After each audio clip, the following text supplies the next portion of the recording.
achieve its mission, expandir el virus de la spreading vida the virus of por las life estrellas del to universo. the stars of the universe. Gracias, muy amable. Thank you very much.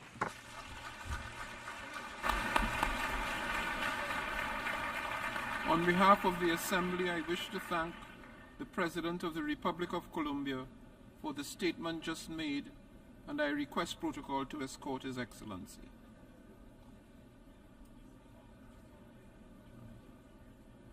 The Assembly will hear an address by His Majesty King Abdullah II ibn al-Hussein II, King of the Hashemite Kingdom of Jordan. I request protocol to escort His Majesty.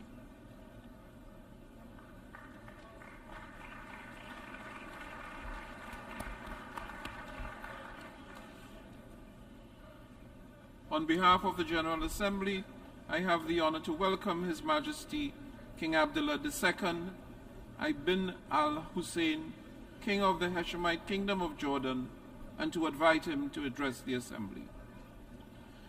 Bismillahir Rahmanir Rahim. Mr. President, Secretary General, Excellencies, when human catastrophes seem beyond description, we turn to the appalling statistics. This year around the world, more than 345 million people face food insecurity, daily hunger, or starvation. Among the most vulnerable are 108 million refugees, people who have been forcibly displaced from their homes and ways of life. And 40% of these refugees are children, the most defenseless of all. Yet these numbers cannot really convey the tragedy or the failure. Refugees are our brothers, our sisters. They look to our countries to help end the crises that have driven them from home. Refugees are mothers, fathers, grandparents who have made perilous journeys to save their families. They are young people with big dreams and little children who deserve the chance to dream big. They depend on the international community for their survival, and multiple UN agencies provide vital services to help meet the need. But in recent months, one by one, these agencies have been delivering difficult news. A severe shortfall in international funds has forced them to cut support. Is this what we've come to? Is the international community going to watch as refugee families find themselves forced to send their children to work instead of school? In Jordan, where refugees make up over 1/3 of our 11 million population, cuts have already thrown the lives of hundreds of thousands of refugees into uncertainty. The impact of such humanitarian shortfalls is never limited to a country or a region. Fear and want bring on sharp increases in the number of refugees fleeing to Europe and beyond, on journeys that too often end in tragedy. My friends, Jordanians are serious about our duty to those in need. We have done everything we can to secure a dignified life for refugees. Nearly half of the almost 1.4 million Syrians we host are under 18 years of age. For many of them, Jordan is the only place they have ever known. Over 230,000 Syrian children have been born in Jordan since 2011. We are sharing precious resources to help them meet basic needs: food, energy, and especially water. We are among the water-poorest countries in the world, even as our water supplies face extraordinary demand. And we face these pressures just when another crisis has hit our region: climate change, with its destructive heat waves, drought, and flooding. And to meet the refugee burden, we have been carefully managing to combine our limited resources with essential support from the international community. Because the responsibility to act falls on everybody's shoulders. Because the world cannot afford to walk away and leave a lost generation behind. But today, Jordan's capacity to deliver necessary services to refugees has surpassed our limits. Syrian refugees' future is in their country, not in host countries. But until they are able to return, we must all do right by them. And the fact is, refugees are far from returning. On the contrary, more Syrians are likely to leave their country as the crisis persists. And Jordan will not have the ability, nor the resources, to host and care for more. We must find a political solution consistent with UN Security Council Resolution 2254, the step-for-step approach that offers a path forward, proposed by Jordan as the basis for engagement with the Syrian government and coordinated with the UN. This approach sets a roadmap to incrementally resolve the crisis and deal with all its consequences. Until then, we will protect our country against any future threats the crisis could pose to our national security. My friends, Jordan's case is a microcosm of our entire region. For all our people's immense potential, repeated crises have held back the promise of greater development and prosperity. Our region is a focal point where some of the most urgent global challenges are converging.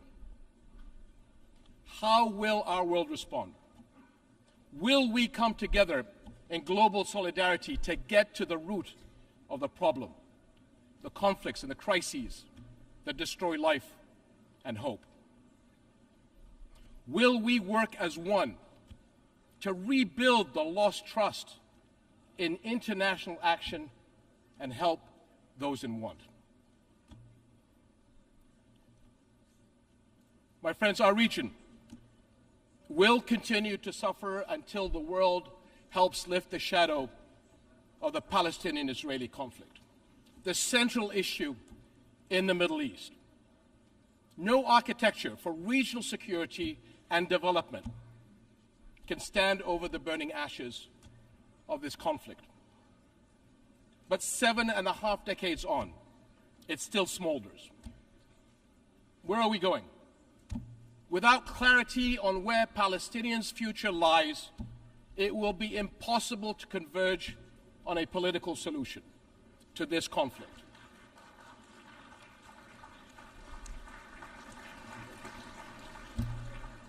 Five million Palestinians live under occupation.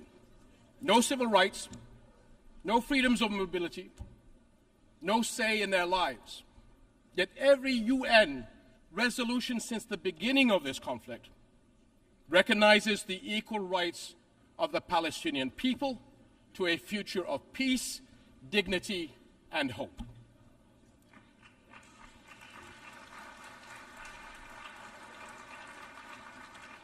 This is the heart of the two-state solution, the only path to a comprehensive, lasting peace. We can see the Israeli people actively defending and engaging in the expression of their national identity.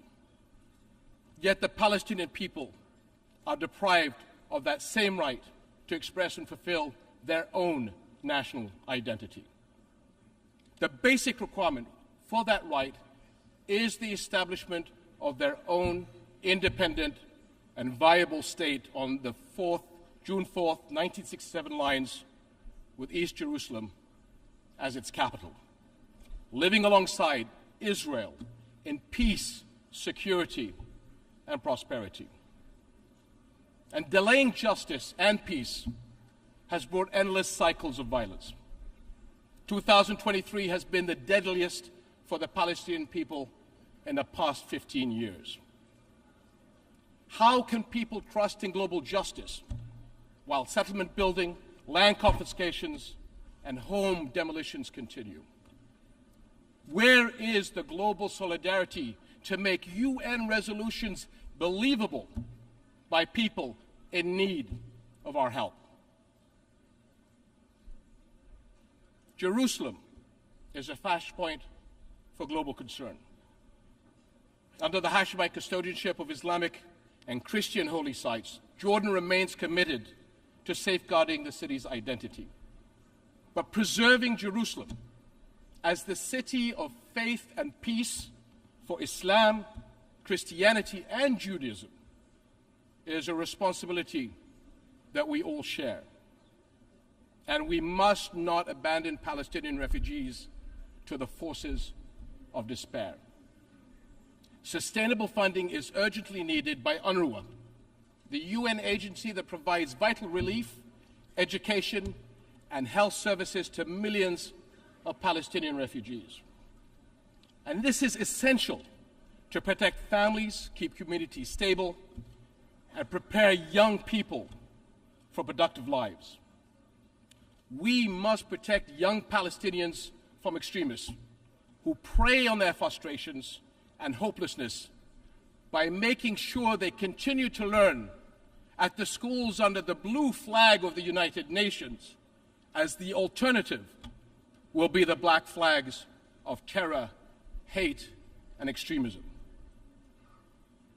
My friends, we come together here as partners to deal with our challenges and shape a better future.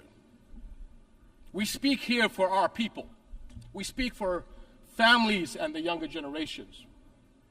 We speak for victims of conflict, displacement, hunger, climate challenge, disasters, and more. They are not mere statistics. They are our fellow human beings sharing our world. Only by restoring trust, only by acting in solidarity, will we create the future all our peoples desire and deserve. We cannot allow for a lost generation on our watch. Thank you.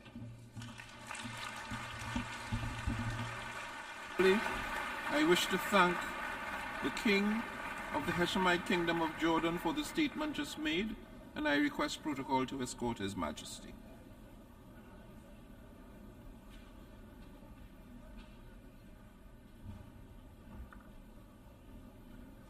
The Assembly will hear an address by His Excellency Andrzej Duda, President of the Republic of Poland.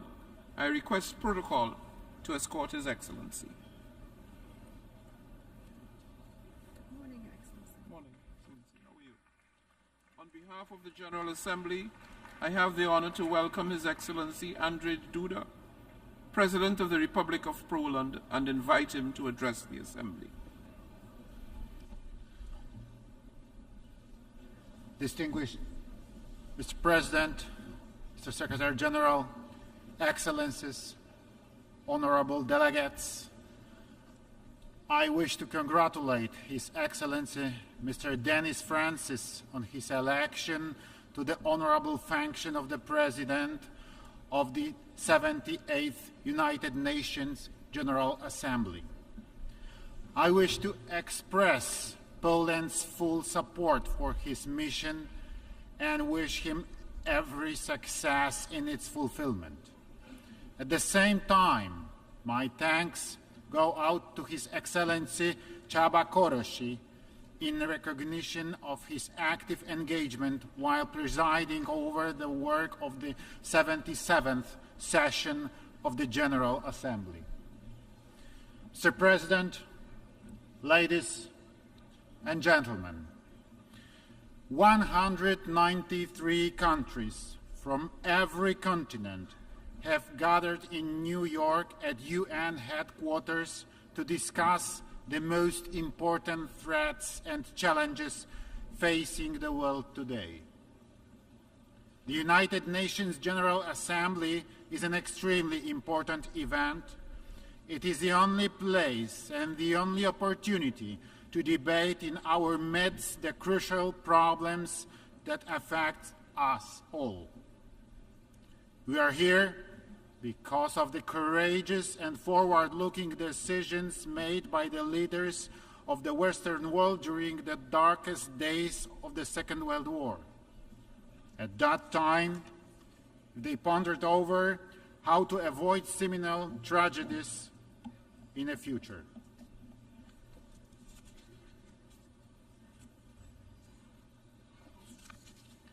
The leaders of the United States and Great Britain, President Roosevelt and Prime Minister Churchill, and soon the other countries of the anti-Hitler coalition, including Poland, signed the Atlantic Charter. It contained the most important principles on which the post-war world order was to be based: self-determination of nations, inviolability of borders, renunciation of violence, economic cooperation, human rights.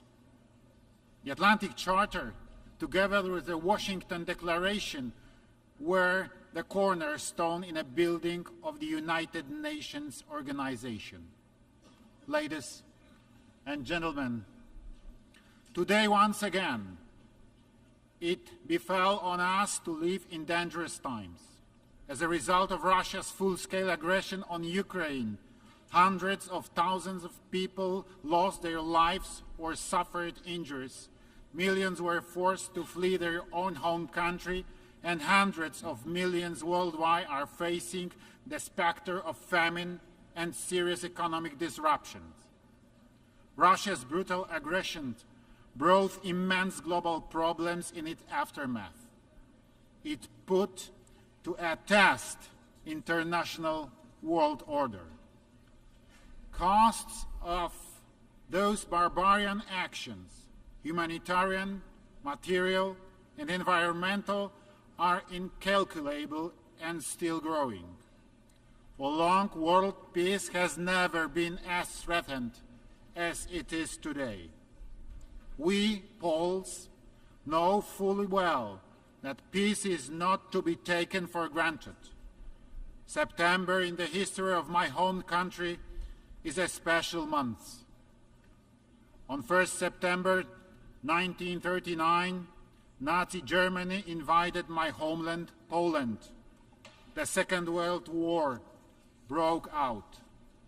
On 17th September 1939, we received a blow from another direction. The Soviet Union also made an onslaught on Poland.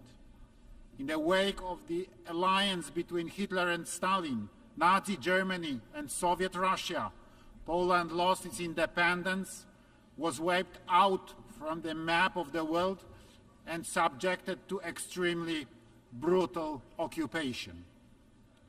This is precisely why we understand the tragedy of Ukraine better than any other country in the world, and the tragedy of other countries experiencing the pandemonium of war. In the Second World War, 6 million of our citizens perished, including 3 million Polish Jews, and Warsaw, the capital of Poland, was razed to the ground.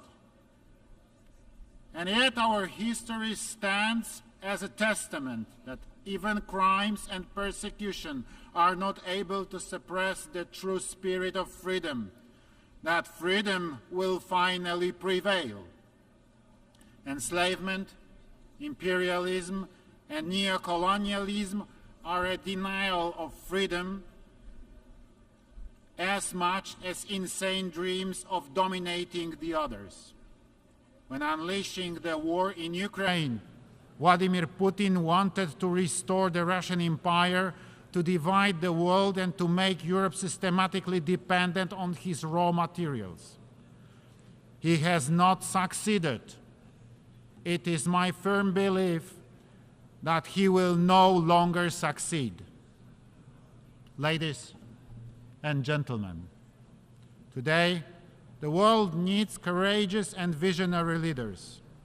The late President of Poland, Lech Kaczyński, with whom I had the honor to cooperate, was such a leader. The leader who a dozen of years ago was trying to shake the conscience, to appeal to politicians, to warn of imperial policy of Vladimir Putin's Russia. Let me recall at this point his seminal words said in Tbilisi at the height of Russian aggression on Georgia in 2008. For the first time in a long time, Russians have shown the face we have known for hundreds of years. They believe that the nations around them should be subjected to them.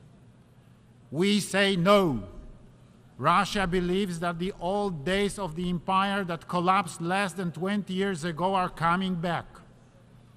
That domination will again be feature of our region.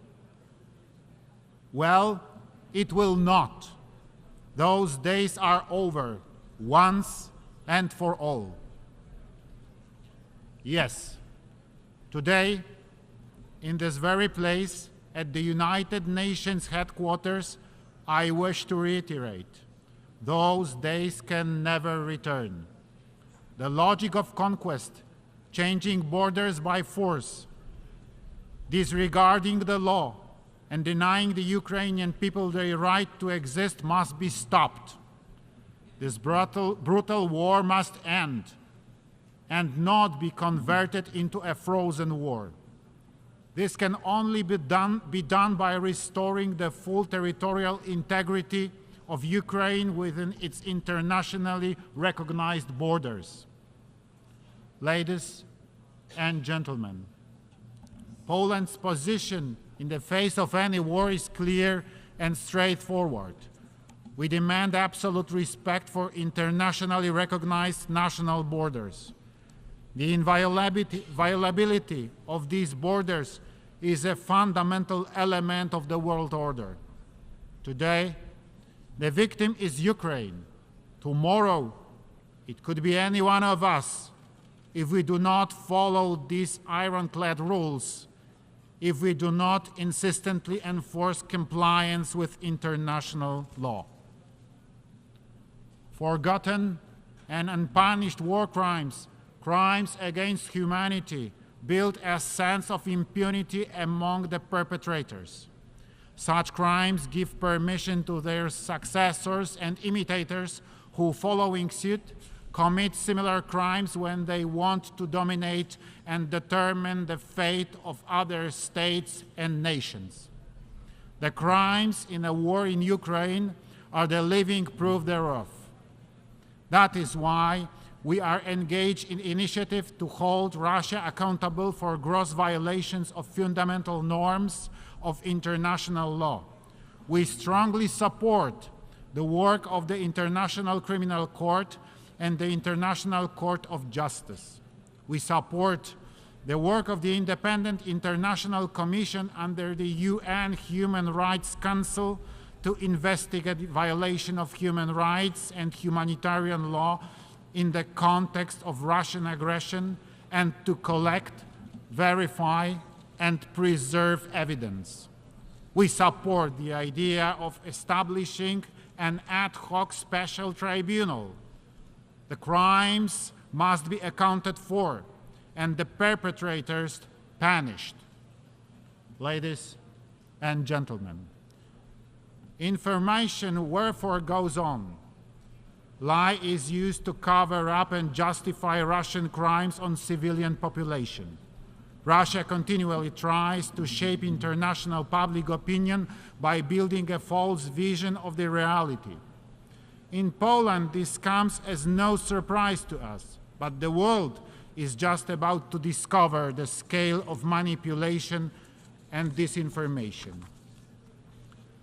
This spearhead is often directed also at my country, Poland, labeled in many various ways.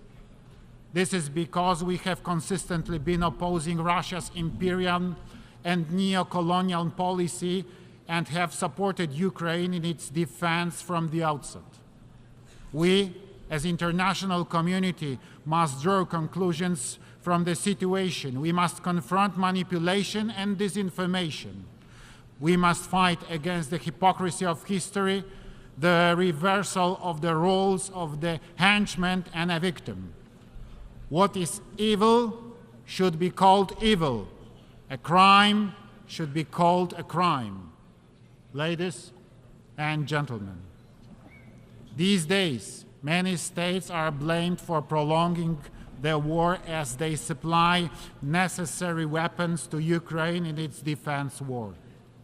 This is a completely false logic, as if putting the blame on a neighbor who comes to aid to the people next door defending their own home against mugger. If someone attacks your household, you have the right to defend it, and the neighbors should not to stay indifferent.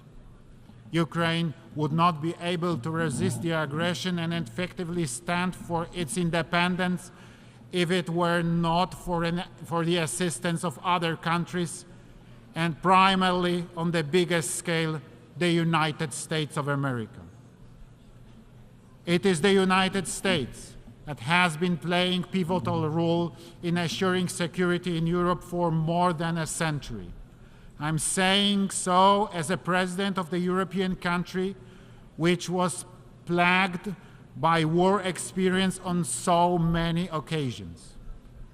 It must be remembered that the engagement of the United States in the First World War led it to an end, as much as to the restoration of independence by Poland and by other countries of the Central and Eastern Europe.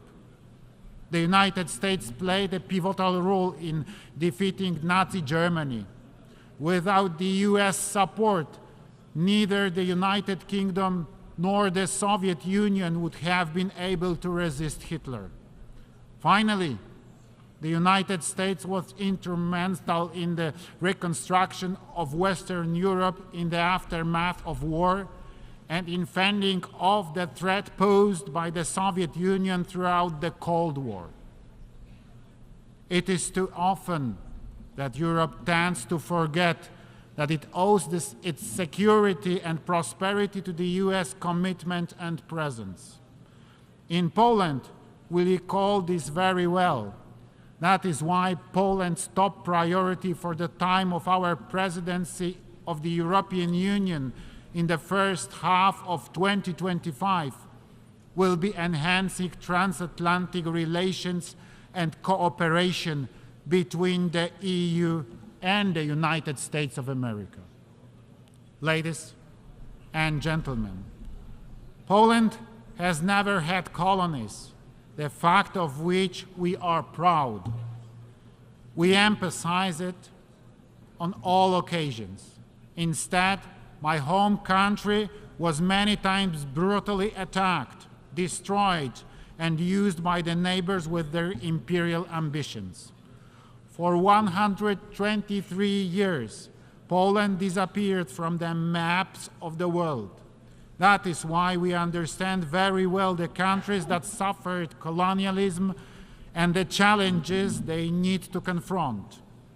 Wherever the international community is in need, Poland is always ready to respond to the call and without any hesitation. We provide assistance in many corners of the world. Despite the war in the immediate neighborhood, we will continue our support to the Eastern Partnership countries. We continue to focus on countries of the sub-Saharan region. We are present in the Middle East.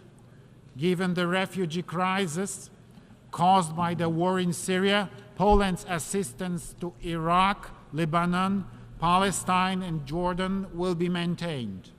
Poland will also continue its humanitarian support. Many places around the world are facing worsening food crisis. The situation is most difficult in Africa, where 1 in 5 people is suffering from hunger. Also, the population suffering hunger is increasing in West Asia and the Caribbean. Today, an estimated 2.4 billion people lack sustainable regular access to food, of which some 900 million face severe food insecurity. Therefore, in 2022, we in Poland have supported the World Food Fund activities in Africa, the Middle East and Asia, including Lebanon, Afghanistan, Tajikistan, and Syria. We found our activities mainly through multilateral channels, as well as through Polish NGOs and their local partners. Poland fully recognizes the ambitions of the African Union to play an even more active role in the on the global stage. Ensuring peace and development in Africa will be facilitated by good and cost-effective governance and the development of democracy on the continent. We respect African solutions to African problems, standing ready to share the experience we have gained in the difficult but successful transformation of our economy. Ladies and gentlemen, Poland is a country of freedom and solidarity. It is known worldwide for the great solidarity movement, which not only stood for workers' rights, but also for freedom and fundamental values. The movement which brought together millions of people courageously defied an evil and changed the course of modern history, bringing about the fall of communism. We are extremely proud of our solidarity. Upon Russian aggression on Ukraine, the Poles have once again illustrated that solidarity is not only the great history, but that solidarity lives in us. Millions of my compatriots committed themselves to bring aid to the people fleeing the nightmare of war. In the very first days of the war, many journalists were coming to Poland and invariably asked me, "Where are the refugee camps?" And my response was, "There are not any. There are not." There was no talk about camps. We hosted our guests in our own homes. We also had the honor of hosting many world leaders who came bringing humanitarian aid, including the United Nations Secretary General and other United Nations high-ranking officials. Thank you for your support and for your presence. Greater solidarity must come as a response to the evil, the war, and aggression. Without solidarity, there will be no lasting peace. Ladies and gentlemen, the world today needs more solidarity. We believe that the idea of solidarity-based development, which we hold so dear, is a beacon for security and prosperity. Poland is ready to take on concrete measures to support the United Nations operation undertaken to confront the most fundamental global challenges and threats, social and economic crisis. We wish to support the idea of just transition of economic and social changes that will not lose sight of the human dimension so that nobody is left behind. We believe that our experience as a leader of Central Europe, the fifth economy in the European Union, and the largest state in a Three Seas initiative can prove valuable, and many countries which vary in degrees of economic and social development. We are ready to share with our partners from around the world not only our experience in the process of economic transformation, but also specific technologies that many Polish companies have available. Poland is proud to have been elected as a member of the United Nations Economic and Social Council for the 2024-2026 term. A key priority for our ECOSOC membership will be to draw the international community's attention to the impact of global crises such as armed conflicts, the energy crisis, the COVID-19 pandemic, and climate change, their impact on socio-economic development. Time is running out to achieve the goals of the 2030 Agenda and the Sustainable Development Goals, and there are still many challenges ahead, so we must unite and intensify our efforts to accelerate the implementation of the individual tasks. Ladies and gentlemen, today the United Nations measures its strength against various challenges. The decision-making impasse in Security Council, the situation in which Russia, one of the permanent members of the Council, is deliberately violating the UN Charter. The lengthy debates are considered a symptom of the weakness of both the organization and its constituent states. There are some people who ask questions about whether the UN is needed at all.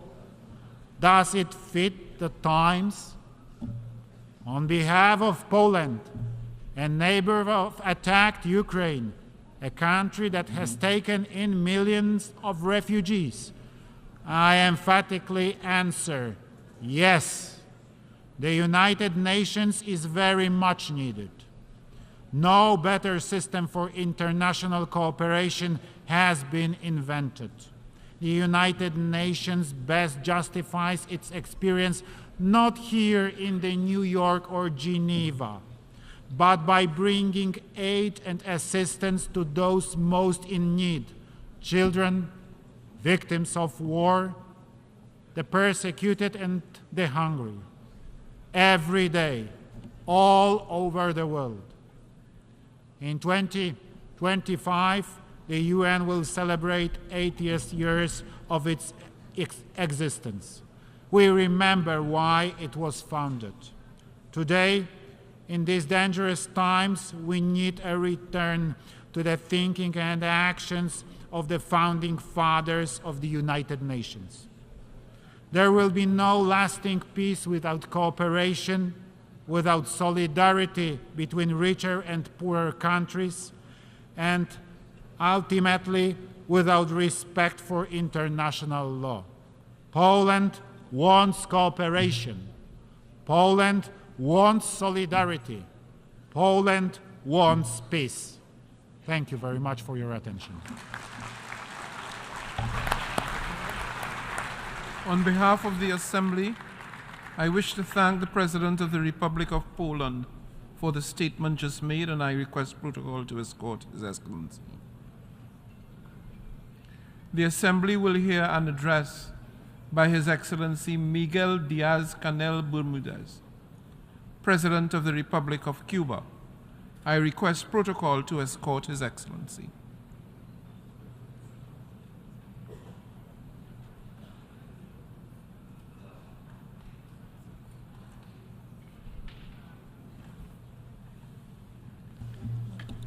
On behalf of the General Assembly, I have the honor to welcome His Excellency Miguel Diaz-Canel. Traigo a esta asamblea la voz del sur, I am la de los bringing to this explotados assembly y the voice vilipendiados, of the South, como se lo oyó the decir al Che exploited and Guevara humiliated, en as esta was said misma by sala Che Guevara in this hace same casi room 60 almost años. 60 years ago. Pueblos diversos con We are a problemas diverse comunes. group of nations Lo sharing the acabamos de same confirmar en La problems. We Habana, have just confirmed that que in se Havana, honró en acoger la which was cumbre honored to de host the líderes y summit otros of altos leaders and other representantes high del Grupo de los representatives of the 77 y China, G77 and China, la agrupación de which is naciones the más most representativa representative